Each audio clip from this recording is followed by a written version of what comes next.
ఇక్కడ వచ్చిన తర్వాత మనమందరం, ఎందుకంటే ఇప్పుడు వచ్చేది నిలబడేది జీవన్ రెడ్డి గారు కాంగ్రెస్ పార్టీ నుంచి, బాజిరెడ్డి గోవర్ధన్ నిజామాబాద్ నుంచి, బాజిరెడ్డి బీఆర్ఎస్ పార్టీ నుంచి వెళ్ళి అరవింద్ గారు బట్టి వన్ సైడ్ వెళ్ళిపోతేనే మనం నిజామాబాద్ పార్లమెంట్ గెలవగలం.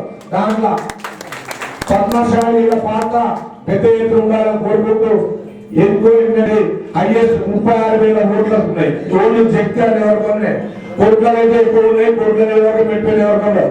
పద్మశాలీలు తలుచుకుంటే రాజకీయంగా జగిత్యాల బల్దియాలు ఎట్లయితే చేంజ్ చేసిండ్రో మన స్థానిక ఎమ్మెల్యే గారికి తెలిసినట్టు అట్లాగే మనం ప్రియతనాయకు జీవన్ రెడ్డి గారు కూడా పద్మశాలి కూడా అందరం ఒకే దాడిపైకి వచ్చి మన ఓట్ బ్యాంకులు కాంగ్రెస్ పార్టీ గెలిపించి జీవన్ రెడ్డి గారిని పార్లమెంట్ లో అడుగు పెట్టే విధంగా జగిత్యాల నుంచే జయక్రియాత సాగితాన్ని కోరుకుంటూ నాకు ఈ అవకాశం ఇచ్చిన పద్మశాలి కుల బాంధవులందరికీ హృదయపూర్వక నమస్కారాలు తెలుసుకుంటూ జై మార్కండేయ జై.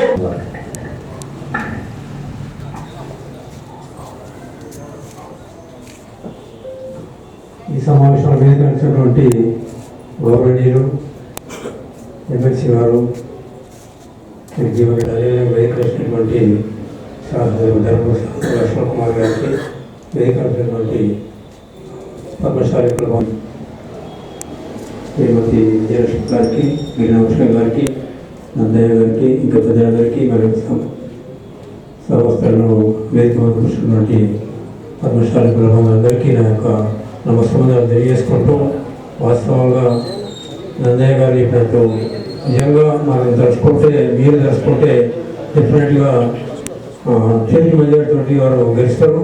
ఎందుకంటే మనం ఇక్కడ స్థానికంగా ఉన్నటువంటి నాయకుల్ని మనం చూస్తున్నాం. ఆయన ప్రయోజనము, ఆయన ప్రచారము, ఆయన సాగదిక్యం పెడుతూ అందరికీ తెలుసు.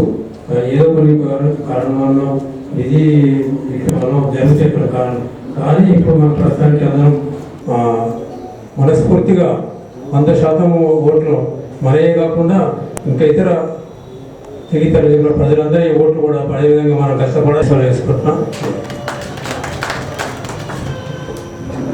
గత ఎన్నికల్లో జీవన్ రెడ్డి గారు గెలుచుంటే ఈరోజు ఒక మంచి ఉన్నతమైన స్థానంలో ఉండి ఈ ప్రాంతాన్ని ఎంతో అభివృద్ధి పథంలో పోయే అవకాశం ఉండే.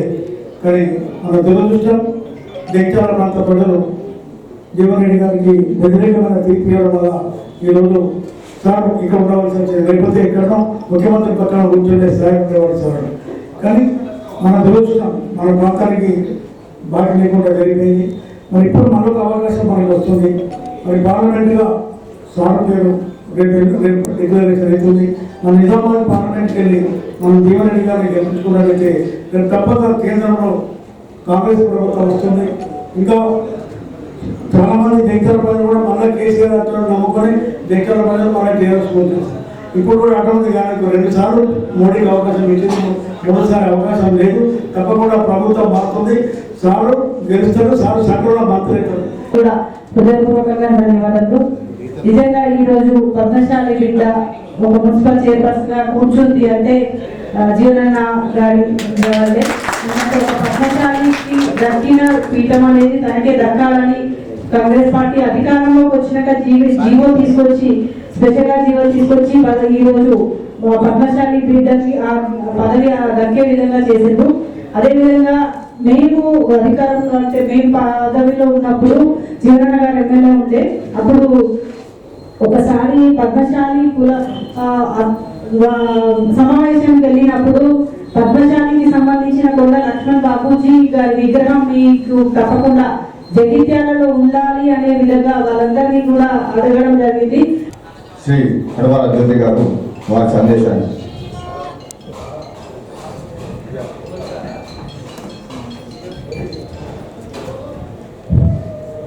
పద్మశాలి ఆత్మీయ సమ్మేళనానికి విచ్చేసిన ముఖ్య అతిథులు భూషణం అన్న గారికి, అలాగే విజయలక్ష్మి అక్క గారికి, వీరవతి మరి గౌరీ శ్రీరణ గారికి, అలాగే మన కౌన్సిలర్స్ గత 40 సంవత్సరాలుగా ఆయన అధికారంలో ఉన్నా లేకపోయినా వీళ్ళంతా నా వాళ్ళు, వీళ్ళు నా కోసం ఉంటున్నారు, నేను వీళ్ళ కోసం ఉండాలి అని చెప్పేసి గత 40 సంవత్సరాలుగా ఈ జగిత్యాన్ని వదిలిపెట్టకుండా ఆయన ప్రతి ఒక్కరి కోసం పనిచేస్తున్నారు. అది మీ అందరికీ తెలుసు, నాకంటే మీకే ఎక్కువ తెలుసు. ఎందుకంటే ఇలా చాలా పెద్ద మనుషులు కూడా ఉన్నారు కాబట్టి ఆయనతో ప్రయాణం చేసిన వాళ్ళు కూడా ఉన్నారు ఇక్కడ.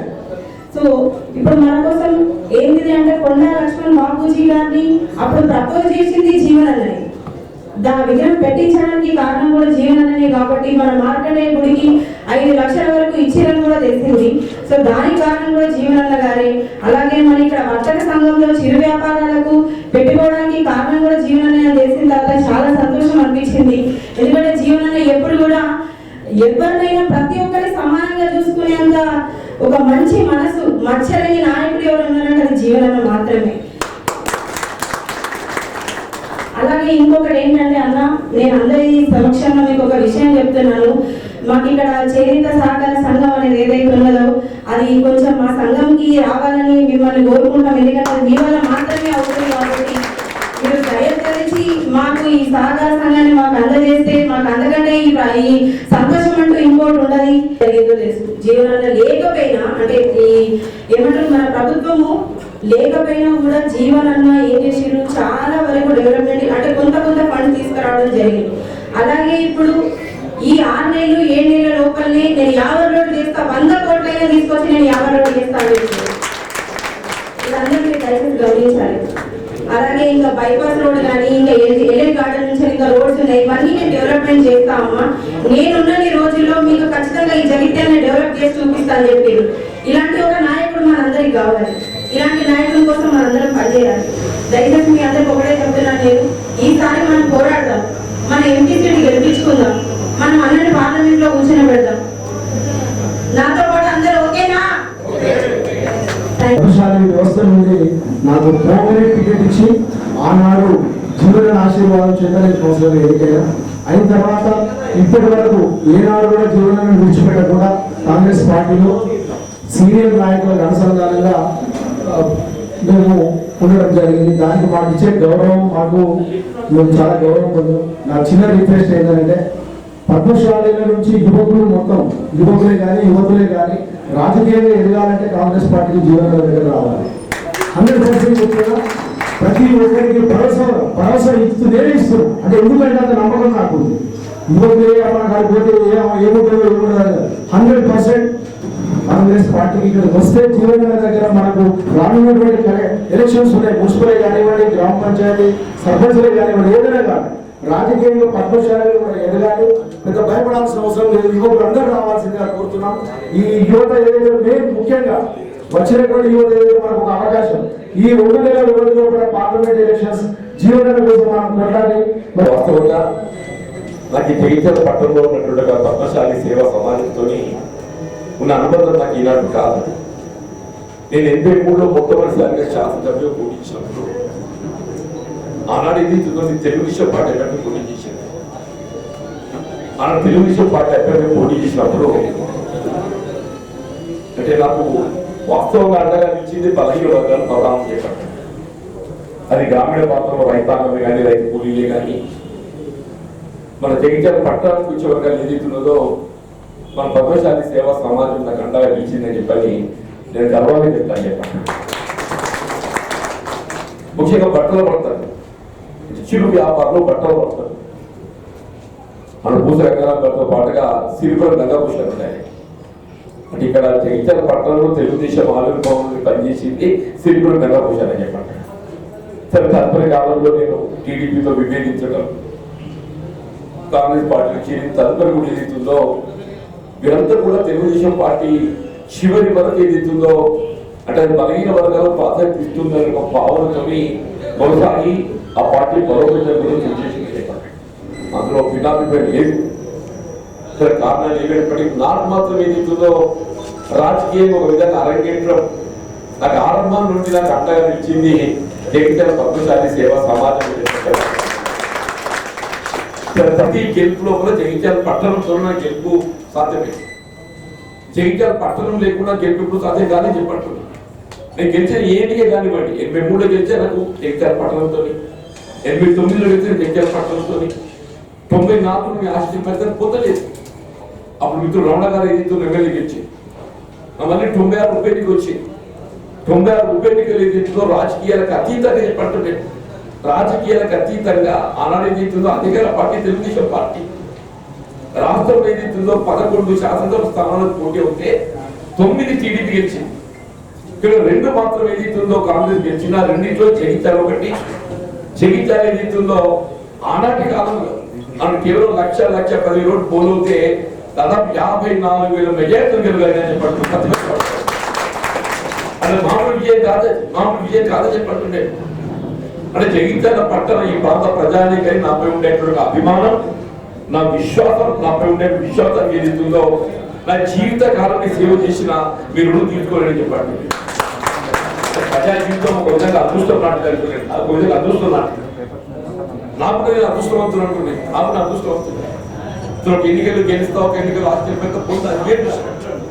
కానీ ఏదైతుందో జగిత్యాల ఈ ప్రాంత ప్రజానీకం ఏదైతుందో నన్ను తమ బిడ్డగా భావించి ఓటు అనేది ఏదైతుందో అప్పటి పరిస్థితులు అనుగుణంగా ఎవరికి ఓటేసినా కానీ ఏదైతుందో ఎవరికి ఏ ఆపద వచ్చినా ముందు గుర్తుకొచ్చేది జగిత్యాల ప్రాంతంలో జీవన్ రెడ్డి చెప్పండి.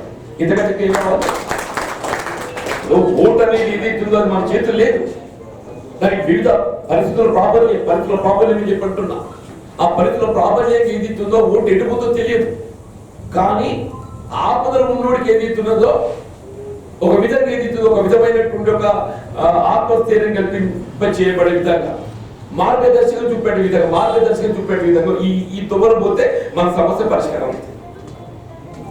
ఆ సమస్య పరిష్కారానికి ఏదైతుందో ఒక విధంగా మీకు మార్గదర్శకత నిలవగలిగేటటువంటి వాడు జీవన్ రెడ్డి ఒక విశ్వాసం ఈ ప్రాంత ప్రజల్లో నెలకొనడము నేను అర్థం. రేపటి ఎన్నిక ఏమవుతుందో అని చెప్పలేమంటున్నా. నేను అభ్యర్థిత్వాన్ని ఆశిస్తున్నాను. అభ్యర్థిత్వం తేలిన రేపు తేలుతుందమ్మా. అభ్యర్థి తేలిన తర్వాత కూడా మన ఎన్నికల ఓటు అనేది ఏదైతుందో ఆనాడికి ఏ విధంగా మారుతుందని చెప్పలేమంటున్నాను. ఏదైతుందో నాకు ఎన్నికల్లో నిలబడిన ప్రతి అభ్యర్థికి గెలవాలని భావిస్తాడు, ఆ విధంగా పనిచేస్తాడు, కృషి చేస్తాడు. కానీ ఎన్నికల ఫలితాలు అది మళ్ళీ ఏదైతే సమయానుగుణంగా ఉంటాయని చెప్పండి. ఇవాళ ఒకటి మాత్రం నేను చెప్తాను, నేను అదృష్టం కొద్దీ నేను ఎమ్మెల్యే గెలవగలిగి ఇంత సేవ చేసినట్టు కాదు. ఎందుకు రాష్ట్రంలో కాంగ్రెస్ పార్టీ ప్రభుత్వం ఏర్పడటంతో వీళ్ళని ఏదైనా చేయగలుగుతుందని చెప్పంటున్నాడు. మనం ఆశించిన మేరకు ఏదైతుందో కార్యక్రమాలు చేయలేదు. నేను ఎమ్మెల్యే కాకపోవచ్చు కాదు, కానీ కాంగ్రెస్ పార్టీ ప్రతినిధిగా ఏదైతుందో మన ప్రాంతంలో ఉండే సమస్యల పరిష్కారానికి ఏదైతుందో నేను ఒక వారధిగా నేను పనిచేయగలిగే అవకాశం నాకు ఉందని చెప్పండి. మరి ఈ ప్రాంత అభివృద్ధి కొరకు చెప్పండి. నేను ఎప్పుడెప్పుడైతే నాకు అవకాశం వచ్చిందో, ఎప్పుడెప్పుడైతే రాష్ట్రంలో అంటే నాకు అనుగుణంగా ప్రభుత్వం అధికారంలో ఉన్నది, 83లో నాకు అనుగుణంగా ప్రభుత్వం అధికారం ఉండే టీడీపీ ఆనాడు ఏదైతుందో జగిత్యాలలో గుర్తింపు వచ్చే విధంగా బస్తిపోయి మన దగ్గర పట్టపోయి కుట్లో పెట్టేది. తెలిసి చెప్పండి పిల్లలు కొంతమంది తెలియదు. ఇవాళ భూతనారాయణ కానీ దేశాయ కానీ మీరు తెలియదు చెప్పంటున్నాడు. జగిత్యాల డివిజన్ కేంద్రం ఇక్కడ ఏర్పాటు చేయడం బస్తీపేటలో మరి అక్కడ కారణాలు తెలియదు కానీ కోర్టులు ఏర్పాటు చేసి మళ్ళీ బస్తీపూర్ వితిన్ 20 కిలోమీటర్లు ఏదైతే తీసుకెళ్ళి జగిత్యాల నెలకొంటున్నామని చెప్పాను. అక్కడ 132 kV సబ్స్టేషన్ అని చెప్పంటున్నా. ఆమె ఎమ్మెల్యేని గెలిచిన తర్వాత అమ్మ 3 మాసాల లోపల జగిత్యాల పరిసర గ్రామాల్లో ఎక్కడెక్కడ విద్యుత్ సౌకర్యం లేదో అంత విద్యుత్ సౌకర్యం ఏర్పాటు చేసినాం. ఇప్పుడు మన జగిత్యాల పక్కపట్టి తిప్పనపేట గోపాలపేట ఉంది, శంకులపల్లి ఉన్నది, పెరకపల్లి ఉన్నది, హైదర్పల్లి ఉన్నది. జగిత్యాలకి ఏదైతే అంత కిలోమీటర్ దూరం ఉందని చెప్పి అంటారు. 83లో మనం ఎమ్మెల్యే ఎంపిక అయ్యేంత వరకు గోపాలపేట కరెంట్ లేదు, శంకులపల్లె కరెంట్ లేదు, హైదర్పల్లె కరెంట్ లేదు, పెరకపల్లె కరెంట్ లేదు, మన దగ్గర బేడపల్లి మండల దొమలకుంట కరెంట్ లేదు, సుందరపల్లి కరెంట్ లేదు. ఇవన్నీ ఏమంటున్నా పని చేయాలని సంకల్పం ప్రధానం చెప్పంటున్నా. పని చేయాలని సంకల్ప బలం చెప్పంటున్నా. 3 మాసాల లోపల జగిత్యాల నియోజకవర్గానికి సంబంధించి ఎక్కడెక్కడైతే విద్యుత్ సౌకర్యం లేదు ఆ గ్రామాలన్నింటికి ఏదైతుందో విద్యుత్ సౌకర్యం ఏర్పాటు చేయగలగడానికి ఏదైతుందో నేను తొలగించుకున్నాను. అదృష్టం బాగుంది చెప్పండి. తదుపరి మళ్ళీ 89లో కాంగ్రెస్ పార్టీ అధికారంలో ఉండే ఆనా నా చేతిని సేవ చేశాను. 2004 ఎమ్మెల్యే గెలిచిన కాంగ్రెస్ ప్రభుత్వం అధికారానికి వచ్చింది. మరి రాజశేఖర్ గారు ముఖ్యమంత్రి ఏదైతుందో మరి తొలి పనిగా జగిత్యాల ఆరోగ్యం చేసిండే తన మాట ఏదైతుందో జగిత్యాల ఆరోగ్యం చేసిండే చెప్పంటున్నాను. అప్పుడు జగిత్యాలలో మహిళా డిగ్రీ కళాశాల కావాలనేటువంటి ఒక డిమాండ్ ఉండే. జగిత్యాల మహిళా డిగ్రీ కళాశాల కావాలని వెంటనే ఇది మహిళా డిగ్రీ కళాశాల ఏర్పాటు తక్షణమే ఇప్పుడు ఏదైతే అక్కడైతే ఏర్పాటు చేసుకున్నామో ఎదుర్కొంటున్నామో అది వివాదాస్పదంగా ఉండే. దాన్ని ఏదైతుందో ఇది మహిళలకు ఆడబిడ్డలకు ఏదైతుందో సౌకర్యంగా ఉండాలి. వాళ్ళకి రక్షణ ఉండాలి. ఎక్కడ దూర ప్రాంతం 3 కిలోమీటర్లు ఇసుకేనారు కళాశాల ఎక్కడుంది 4 కిలోమీటర్ల దూరం ఉంటాయి. అక్కడ పోయి ఏర్పాటు చేస్తే ఆడపిల్లలకు రక్షణ అనేది ఇబ్బందికరమైంది. ఆడపిల్లల విద్య ప్రోత్సహించాలన్న భావంతో ఏదైతుందో జగిత్యాల నడిగడ్డన కళాశాల ఏర్పాటు చేయబడిందో నిర్ణయం తీసుకొని ఏర్పాటు చేసుకోవాలి చెప్పండి సార్. సార్ ఏదైనా మీరు జగిత్యాల ఏదైతే ఇవ్వాలని కూడా మీ అమ్మాయికి చేయమని ఎంపిక తర్వాత ఒకటే చెప్పాను. చూడమా చైర్మన్ గా ప్రధానం 23 బాధ్యతలు ఉంటాయి. మొదటి బాధ్యత త్రాగునీటి సమస్య. ఏ పరిస్థితుల్లో కూడా జగిత్యాల పట్టణంలో త్రాగునీటి ఎద్దడి రాకుండా, త్రాగునీటి సమస్య ఉత్పన్నం కాకుండా ప్రతి ఇంటికి ఏదైతుందో ప్రతి నిత్యము త్రాగునీరు అందింపజేయడం ప్రధాన బాధ్యత కర్తవ్యంగా భావిస్తారని చెప్పని అమ్మాయిని ఏదైతుందో నేను అక్కడ ధర్మసభలు తీసుకుపోయి వారితో మొత్తం సమీక్షించాలని చెప్పండి. అక్కడ ఉమ్మడి రాష్ట్రంలో జగిత్యాల ఓన్లీ మున్సిపాలిటీ అంటే ప్రతి నిత్యం త్రాగునీటి సౌకర్యం కల్పింప చేసినటువంటి ఒక పట్టణం కేవలం జగిత్యాల మున్సిపాలిటీ మాత్రమే చెప్పండి. ఒకప్పుడు ఇట్లే కరువు వచ్చింది. 2009 నేను ఎన్నికల్లో రమణ గారు చెప్పారు మళ్ళీ జగిత్యాల నీటి ఎదురు చోటకల్ ఏదైతున్నదో మన ధర్మసముద్రం నీటి కావాలి. నేను జగిత్యాల హైదరాబాద్ ఎందుకో ఉన్నా మిత్రులు భూషణం గారు దేశాయ్ గారు కూడా ఇద్దరు హైదరాబాద్ వచ్చి మా దగ్గర వాళ్ళ మున్సిపల్ చైర్మన్ మీరు ఇద్దరు చివరి భూషణం గారు మున్సిపల్ చైర్మన్ ఇద్దరు వచ్చింది. ఇద్దరు సీఎం గారికి ఎలవడం అంటే ఏదైతుందో ప్రతిరోజు డైలీ అపార్ట్మెంట్లు ధర్మదర్శిలో పొద్దుంటున్నాయి. ముఖ్యమంత్రి గారికి కలవడం అనేది ఒక సాధారణ ప్రజాప్రతినిధి ఏ విధంగా కలుసుకోవడం జరుగుతుందో ఆనాడు రాజశేఖర రెడ్డి గారిని ముఖ్యమంత్రి కలుసుకోవడం అంటే అంత సులువుగా ఉన్నాయి చెప్పండి. ప్రతిరోజు ధర్మదర్శనం లోపల ఎవరే కానీ మీ సమస్య వారికి విన్నవించుకునే విధంగా మీకు అవకాశం ఉంటుంది. ఈవినింగ్ 4 o'clock ఏదైతుందో కొద్దిగా గుర్తింపు పొందబడే ఒక నాయకులు ఎవరైనా జరుగుతామని చెప్పండి.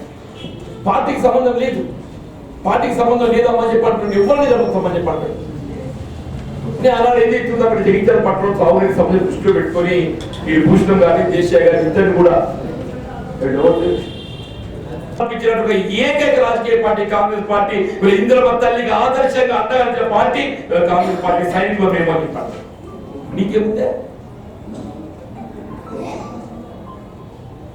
వాస్తవాలను వక్రీకరించే విధంగా ఒకటికొకటి చెప్పి నేను ఓటు అడుగుతా అనుకుంటే ఎట్లనే అని చెప్పండి. దయచేసి అంటే కొంచెం ఎక్కువ మాట్లాడుతున్నా నిజంగా చెప్తాను సార్. అప్పుడప్పుడు బాధ కలుగుతాయి రాజకీయాల్లో ఓట్లు ఎట్లా కానీ సరే ఏం చేస్తున్నావు మనం ఏం ఆలోచన చేస్తున్నావు, దేశం ఎక్కడికి పోతుందని చెప్పండి, దేశం ఎక్కడికి పోతుందని చెప్పి అంటున్నా. నువ్వు ఎవరి కోసం చేస్తున్నావు, నువ్వు ఎవరి కోసం చేస్తున్నావు, ఎవరి కోసం అధికారం అని చెప్పంటుండే. అది ఆలోచన చేయకుంటే ఎట్లా నేను చెప్పంటుండే. దయచేసి సరే నాకు 40 సంవత్సరాల సుదీర్ఘ ప్రజా జీవితం అవకాశం కల్పించి జగిత్యాల కట్టాలి చెప్పండి. ఎప్పుడు చెప్తాను నేను ఒకటి సాధన చేసిన కానీ 2 రోజులు చెప్తాను. ఇంకా మరి ఇక నేను బట్టిగా ఇంట్లో కోసం చెప్తున్నాను. నేను ఇది కూడా చెప్తున్నాను. ఇవాళ అవసరం మనతో వండైనా కానీ టెలిఫోన్ ద్వారా ప్రజలకు అండగా నిలబెట్టే శాత కాబట్టి మనతో వండి టెలిఫోన్ తో ప్రజా అవసరాలు తీర్చగలిగేటువంటి ఆలోచన నాది. నేను చచ్చేదాకా తీరుస్తా, చచ్చేదాకా ప్రజలు ఉంటాను చెప్పండి. ఎన్నో కానీ కాదు, నాకు దేవుడు అవకాశం ఇచ్చిండే నేను నా సేవ నా బాధ్యత నిర్వర్తిస్తా చెప్పండి. ఇది ఒకటే నాకు మీరు తోడు ఇవ్వండి. నా గురించి ఆలోచన చేయండి. 40 ఏళ్ళు ఇప్పుడు ఏం చేసిందో ఆలోచన చేయండి అని చెప్పండి. అదేదైనా తొందరపాటు సరి చేసుకుంటా చెప్పండి. అదే తొందరపాటు సరి చేసుకోండి. నాకెన్నడూ ఏదైతే కులం లేదు, మతం లేదు. నేను రాజకీయాలకు అతీతంగా పనిచేస్తాను. మిత్రులు కోపానికి వస్తాను అప్పుడప్పుడు. నువ్వు ఇవ్వని కత్తాన్ని పని చేస్తావు, ఇటు చేద్దాం మనకి మామూలు ఎవరు పెడతారో చెప్పండి. ఎన్నికల్లో నేను రాజకీయ పార్టీ కాంగ్రెస్ పార్టీ నాకు పనిచేసి గెలిపించుకో నేను ప్రాధాన్యత. ఆపదలు వచ్చిన వాడికి నేను పనిచేయాలని చేద్దామా? ఆపదలు ఎవరైనా నా కోసం పని కోసం అంటే నందాన్ని తీసుకురాపని చెప్పండి మర్యాద అయితే అదే. ఈయన నాకు కోపానికి వస్తాను. నువ్వు ఎవరికైతే అని పని చేస్తావు మామూలు మా సంగతి నీకు ఇట్లా ఉంటావా? ఊరికే సమాచారం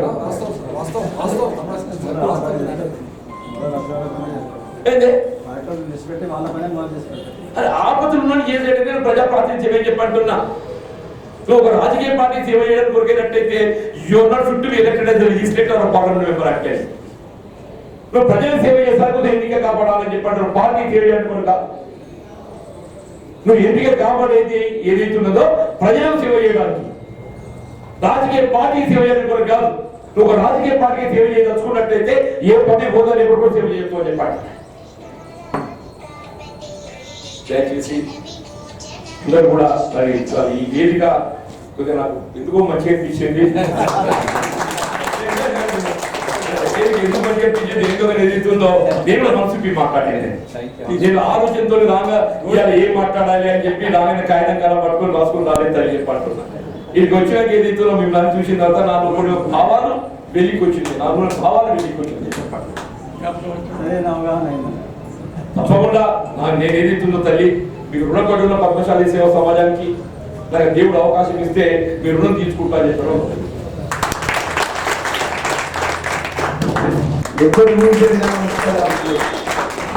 గౌరవనీయులు పెద్ద రేవంత్ రెడ్డి గారు కానీ, పెద్ద జీవన్ రెడ్డి గారు కానీ, ఈ జిల్లాకు సంబంధించిన మంత్రి శ్రీధర్ బాబు గారు కానీ, పొందం ప్రభాకర్ గౌడ్ గారు కానీ, అన్నగా ఉప్పుగా లక్ష్మణ్ కుమార్ అన్న గారి మీ ఎమ్మడి వచ్చేదే జగిత్యాల మున్సిపాలిటీ సంబంధించినటువంటి ఏదైతే పెద్ద జీవన్ రెడ్డి గారు సూచించినటువంటి ప్రధానమైన సమస్య విషయంలో కూడా ఏ రాత్రి ఏ పగలు అన్నా మీరు రావాలంటే ఎప్పుడుగా మీ ఎమ్మడి మీ అన్నగా మీ సొంత అన్నగా మీ ఎమ్మడి మేము వస్తాం. పెద్దలు జీవన్ రెడ్డి గారి నాయకత్వంలో కూడా ఈ ప్రాంతానికి సంబంధించినటువంటి ప్రజల సమస్యల పరిష్కారం విషయంలో కూడా మార్పు కోరుకొని తెలంగాణ 10 సంవత్సరాలు ప్రజలు ఒక మార్పు కోరుతున్న ప్రజలు ఖచ్చితంగా ఈ రాష్ట్రంలో మొన్న జరిగిన ఎన్నికల్లో కూడా మీరు అందరూ చూస్తారు. ముఖ్యమంత్రి మాజీ ముఖ్యమంత్రి కేసీఆర్ గారు కానీ, కేటీఆర్ గారు కానీ, హరీష్ రావు గారు కానీ, కవిత గారు కానీ ఎవరైతే మంత్రిగా ఉన్నటువంటి మన కోపరేశ్వర్ గారు ఏమన్నారు, 3-4 నెలల క్రితం మరి ఏం మాట్లాడినారు, రాబోయే ప్రభుత్వం మాదే, 3వసారి కూడా మేము ప్రభుత్వం అధికారంలో ఉంటాము, మాకు నేను తలుచుకుంటే ఏమైనా చేయగలుగుతామన్నటువంటి అహంతో విడిగా డబ్బు ఖర్చు పెట్టి ఇన్ని ఇబ్బందుల పాలు చేసే విధంగా మా నాయకత్వం కానీ మాపై ఎన్ని ఇబ్బందుల పాలు చేసినా కూడా ప్రజలు దేవుడు అండగా ఉన్నారు కాబట్టి ఇలా మేము అందరం మేము ముందుకు వచ్చిన అవకాశం మీరు మాకు ఇచ్చినారు. 10 సంవత్సరాల అపోజిషన్లో ఉన్నాం, కష్టాలు అనుభవించాము, అవమానాలు అనుభవించాం. సుమారు 16 కేసులు నా మీద. పెద్ద జీవన్ రెడ్డి గారు ఎప్పుడు ఒకటే మాట మాట్లాడతారు, లక్ష్మణ్ కుమార్ 10 గణలు ఉంటుంది, రేపు ఉండదు, ప్రజల మధ్యలో ఉండాలి. ప్రజలు ఏదైనా రోజు ఆదరిస్తారు, మనల్ని ఆదరించే రోజు ప్రజలు మనం సేవ చేస్తున్న భాగ్యం ఆ దేవుడు మనకి ఇస్తారు తప్ప భయపడి ఆయన మంత్రి అని చెప్పి నువ్వు భయపడి ఎక్కడో కూర్చుంటే కాదని చెప్పి ఎప్పుడు కూడా నన్ను ధైర్యం చెప్పుకుంటూ ఒక దళిత వర్గం చెందినటువంటి సామాన్య కార్యకర్తలు నాకు అడ్డగా ఉన్నటువంటి మా జీవన్ రెడ్డి గారు కానీ, మా శ్రీధర్ బాబు గారు కానీ నా జన్మంత వరకు నేను నిలబడతా. మామూలు కార్యకర్త నేను ఏ రోజు కూడా నేను జిల్లా పరిషత్ చైర్మన్ అయిపోయి అనుకోలేదు, రాష్ట్రానికి ఎస్సీ కార్పొరేషన్ చైర్మన్ అయిపోయి అనుకోలేదు. జాతీయ కాంగ్రెస్ పార్టీలో 2018లో నా టికెట్ విషయంలో కూడా చివరి నిమిషం వరకు నా టికెట్ రాదు, నా పేరు లేదు. ఢిల్లీకి సంబంధించిన రాహుల్ గాంధీ గారి నుంచి ఉత్తమ్ కుమార్ రెడ్డి గారు, కేసీ వేణుగోపాల్ గారు మాట్లాడితే విడమాల జీవన్ రెడ్డి గారు నాకు చెప్పినటువంటి అక్కడనే చేసి నాకు చెప్పిన వాడు చెప్పినారు, లక్ష్మణ్ కుమార్ ధర్మపురి టికెట్ ఖచ్చితంగా ఇవ్వాలి, మంచికో చెడుకో ఆర్థికంగా ఉండాలి, పార్టీ జెండా పడుతున్న జెండా మనుషులు బలైన వర్గాలు దళిత వర్గాన్ని చెందినటువంటి ఆ వీకర్ సెక్షన్స్ వచ్చిన వాటిని మరి జగిత్యాల జిల్లా పెద్ద మనిషిగా చెప్తున్నా మీరు ఆయనకు అవకాశం ఇవ్వాలంటే, లేదంటే 2 సార్లు 3 సార్లు నష్టం జరిగింది, కష్టం అని చెప్పినా ఒకవేళ అలాంటి పరిస్థితుల్లోకి వస్తే నా పార్టీ టికెట్ కూడా మీరు పరిశీలించండి తప్ప ఆయన ఖచ్చితంగా టికెట్ ఇవ్వాలని చెప్పి బలంగా నన్ను ఆశీర్వదించారు. ఎందుకంటే ఈ సందర్భంగా మా పద్మశాలి కులబాంధవులకు ఎందుకు చెప్తున్నా అంటే వేదిక పెద్దలందరూ మాకు దేశాయ్ గారు కానీ, మా గిరినాక్షం కానీ, మా విజయలక్ష్మి చెల్ల గారు కానీ, మా నందన గారు కానీ, ఇక్కడ చాలా మంది కులబాంధవులు ఉన్నారు. ఆ పద్మశాలి కులానికి సంబంధించిన పెద్దలందరూ కూడా మనం చేసుకుంటాం. మరి ఆ రోజు పెద్ద జీవన్ రెడ్డి గారు నువ్వు సామాన్య కార్యకర్తకు కష్టాల్లో నాకు అండగా ఉన్నటువంటి మా నాయకుడు ఆ రోజు మీకు తెలుసు 2018 ఎన్నికల్లో కూడా గెలిచి ఓడుకునే అయినా కూడా ప్రజల మధ్యలో ఉన్న మీ మధ్యలో ఉన్న దేవుడు చాలా విషయం. ఈరోజు మా ధర్మపురి ప్రాంతానికి మా మున్సిపాలిటీ పద్మశాలి సంబంధించినటువంటి ఫ్లోర్ లీడరు మా వేముల విజయలక్ష్మి, వేముల కావ్య, వేముల రాజ్యలక్ష్మి, మా రాజేశ్వరి చేసినాం. అదే రాష్ట్రానికి సంబంధించినటువంటి కార్పొరేషన్ చైర్మన్ గా అనిల్ గారిని చేసినాం. ఈరోజు జీవితాలకు మా సోదరి మున్సిపల్ చైర్మన్ చేసినాం. అంటే కాంగ్రెస్ పార్టీ బీసీల పక్షాన మీ అందరి బీసీ కార్పొరేషన్ రేవంత్ రెడ్డి గారు చేయడం జరిగింది. అంటే మేము ముఖ్యంగా ఎందుకు చెప్తున్నామంటే ఈ రాష్ట్రంలో బలహీన వర్గాలు, దళితులు, మైనార్టీస్ అన్ని వర్గాలు కాంగ్రెస్ పార్టీ అండగా ఉండాలని ఏదైతే 10 సంవత్సరాలు జరిగిన నష్టం ఏదైతుందో మేము అండగా ఉండే విధంగా ముందుకు పోవాలని చెప్పి ఆలోచనతో రాష్ట్ర ముఖ్యమంత్రి గారు ఈరోజు దేశంలో ఎవరు చేయలేని విధంగా ప్రతి ఒక్క బీసీ కార్పొరేషన్ సంబంధించినటువంటి ఇలా పద్మశాలి సంబంధించిన కార్పొరేషన్ ఏర్పాటు చేయడం జరిగిందని ఎవరు అడగలేదు. అది ముఖ్యమంత్రి గారి ఆలోచన, పెద్ద జీవన్ రెడ్డి గారి పెద్దల ఆలోచనతో ఈరోజు అమలు చేసే విధంగా వారు ఆలోచన చేస్తారు. మరి ఈరోజు నేను ఈ ప్రాంత ప్రభుత్వ పక్షాన ప్రతినిధిగా ఈ జగిత్యాల జిల్లా ఈ ప్రాంత ప్రతినిధిగా నేను మనవి చేసేది మనం మార్పు కోరికే విధంగా 4 నెలల కింద మీరు అవకాశం ఇచ్చిన రాష్ట్ర కాంగ్రెస్ పార్టీ 3 నెలలు అయిపోయింది, 100 రోజులు గడిచింది. మీకు ఇచ్చిన మాట మేము ప్రజలకు ఇచ్చిన మీ ప్రధానమైన సమస్యలు 6 గ్యారెంటీ పథకాలు కూడా 4 గ్యారెంటీ పథకాలు అమలు చేసి మీ ముందుకు వచ్చి మేము మనవి చేస్తున్నాం. ఈరోజు ఎక్కడ కూడా మేము వెనుకపోలే. మీరందరూ తెలిసినటువంటి పద్మశాలికి సంబంధించిన చాలా విషయాలు పెద్దవాళ్ళు మాట్లాడినారు కాబట్టి ఒక్కగా 2-3 విషయాలు నేను కాంగ్రెస్ పార్టీ కార్యకర్తగా ఈ ప్రాంత గుర్తుగానే మనవి చేసేది ఏంటంటే, మీరు వ్యాపారపరంగా ఉంటారు. ఆర్థిక సంక్షోభం రాష్ట్రం మొత్తం కూడా దివాళీ తీసి రాష్ట్రాన్ని అప్పచెప్పింది రేవంత్ రెడ్డి గారికి, కేసీఆర్ గారి పోయిన ప్రభుత్వం. మన పెద్ద రేవంత్ రెడ్డి గారు ఎక్కడ కూడా రాష్ట్ర ముఖ్యమంత్రిగా మేము గుర్తుగా దగ్గర నుండి చూస్తాం. ఎక్కడ కూడా వెనక్కి తగ్గలే. ప్రజలకు ఇచ్చిన 6 గ్యారెంటీ పథకాలు అమలు చేయాలని చిత్తశుద్ధితోని ఆర్థికంగా ఎంత భారం రాష్ట్ర ప్రభుత్వం ఉన్నా కూడా మా సోదరులను, మా తెలంగాణ ప్రధానికి ఇచ్చిన సోదరులను మహాలక్ష్మి పథకం కింద ఉచిత బస్సు సౌకర్యం కల్పించారు. 10 లక్షల రూపాయల ఆరోగ్యశ్రీ పథకాన్ని అమలు చేసినారు. అదేవిధంగా మొన్ననే 200 యూనిట్ల వరకు ఎవరైతే కరెంటు వాడుతుందో ఉచితంగా కరెంటు పథకాన్ని అమలు చేసినారు. ఇంకా మాకు 500 రూపాయల సిలిండర్ గ్యాస్ వచ్చేటువంటి పథకాలు తీసుకోవడం జరిగింది. వచ్చి ఈ 2 నెలలు అందరూ కష్టపడి పనిచేద్దాం. మేము ఎంబడుంటాం, ప్రాణం ఉన్నంత వరకు ప్రజల మధ్య ఉంటాం. గుడిన కృష్ణ గుడి పార్టీలు నమ్ముకున్నాం, కష్టాలు చేసినాం, ఇబ్బందులు ఎదుర్కొన్నాం. మీరు ఏ కష్టం వచ్చినా పని చేసినా సిద్ధంగా ఉన్నాం. అది మీరు మాకు అవకాశం ఇవ్వండి, మమ్మల్ని ఆశీర్వదించండి, పెద్దలకు అవకాశం ఇవ్వండి. కోరుకుంటూ జిల్లా కాంగ్రెస్ పార్టీ అధ్యక్షుడిగా మా చెల్లెకు మా సోదరి గారు కూడా పని చేస్తున్నా. చెల్లెకు ఏ విషయం కూడా ప్రభుత్వం పరంగా నిర్ణయించుకున్న విషయంలో కూడా ప్రభుత్వం యావత్తు ప్రజల మీద విషయంలో పెద్ద జీవన్ రెడ్డి గారి నాయకత్వంలో మనందరం కలిసి పనిచేయాలని మరొకసారి మనం చేసుకుంటూ మా పద్మశాలి కుల బాంధవులకు ఇంత పెద్ద ఎత్తున ఇచ్చిన మాకు కూడా చాలా సంతోషం వస్తుంది. మా పద్మశాలి కుల బాంధవులు పెద్ద ఎత్తున ఎప్పుడు కూడా మా జగిత్యాల టౌన్ విషయం కూర్చోవాలని మాకు చెప్తారు. మన నినాదంలో మా 3 రోజుల కింద కూడా సర్వే రిపోర్ట్కి వస్తే ఢిల్లీకి నాయకులు అంటున్నారు. కరీంనగర్ పేరు సార్ పేరు బాగున్నది, జగిత్యాల సార్ పేరు బాగున్నది. అందుకే ఏది చేయాలని అర్థమైంది. సార్ అయితే జగిత్యాల నిజామాబాద్ పార్లమెంట్ సార్ అడుగుతున్నారు. నిజామాబాద్ పార్లమెంట్ బాగున్నది, కరీంనగర్ పార్లమెంట్ బాగున్నది విషయంలో కూడా ఈ ప్రాంతానికి టౌన్ విషయంలో కూడా కొంచెం ఇబ్బందికరమైన వాతావరణం ఉంటే మా మనవి చేస్తుంది. దయచేసి ఈ టౌన్ సంబంధించిన మా ఓటర్ ఆశయాలకు, మీ పద్మశాలి ప్రమాదాలకు, వేరే ప్రమాదాలకు కూడా మనం చేద్దాం. ఇన్ని సంవత్సరాలు ఈ ప్రాంతానికి సేవ చేసాడు మన జీవన్ రెడ్డి గారికి ఒక అవకాశం ఇద్దామని చెప్పేసి మీరు పిలుపు చేయాలని కోరుకుంటూ, అదేవిధంగా ఇతర వర్గాలకు అందరూ కూడా ఒక అవకాశం మన ప్రాంతానికి చేయబట్టి పనిచేసిన హక్కు మీ అందరికీ ఉన్నది. మీరు పేరు ఇక్కడ జీవనాన్ని ఇస్తే మీ ముందు ఇంతవరకు మేము టైం మెయింటైన్ చేయగారు. పొద్దున ఫోన్ చేసి 1,900 ఉండాలంటే మా భయం వచ్చి సార్ 8:30కి సార్ అడుగుతాడు. అంత టైం పంచువాటి ఉంటే సార్ అంత నిజాయితీ ఉంటాడు, పని అంత సిన్సియర్గా ఉంటాడు. కాబట్టి అంత నాయకులు ఆరోగ్యంగా కూడా గ్రూపుగా నాకు ప్రభుత్వం నుంచి ప్రతినిధిగా మీ అన్నగారు తమ్ముడిగా మీ మధ్యలో ఉంటా. ప్రభుత్వం నుంచి 3 అసెంబ్లీ సెగ్మెంట్ నుంచి ప్రభుత్వం ప్రతినిధిగా ఉంటా. పెద్ద జీవన్ రెడ్డి గారి నాయకత్వంలో కూడా మా పద్మశాలి సేవకు సంబంధించినటువంటి ఏదైతే నేను చెప్పిన సమస్యలు మా సీఎం చెప్తున్నా, ఖచ్చితంగా పెద్ద జీవన్ రెడ్డి గారికి మనం ఒక కాంగ్రెస్ అవకాశం ఇద్దాం. తర్వాత చేయబట్టి పనిచేసుకునే బాధ్యత మా అందరూ కూడా మనందరి ప్రభుత్వం మనకోసారి మనం చేసుకుంటూ పేరు పేరున ఇంత పెద్ద ఎత్తున ఈ యొక్క మీటింగ్ కార్యం చేసిన మా కుల బాంధవులు అందరూ కూడా, మా పద్మశాలి కుల బాంధవులు అందరూ కూడా చేతి నమస్కరించి నేను సెలవు తీసుకుంటున్నాను.